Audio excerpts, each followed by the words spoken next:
Buenos días, hoy te voy a mostrar cómo cambiar el navegador predeterminado en POCO C71.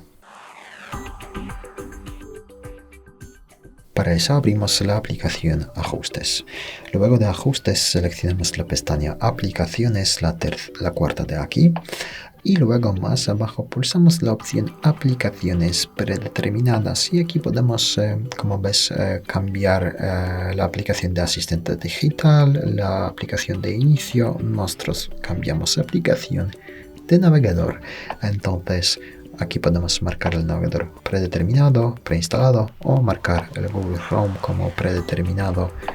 Bueno, después de eso, si sales de aquí, el cambio ya está introducido.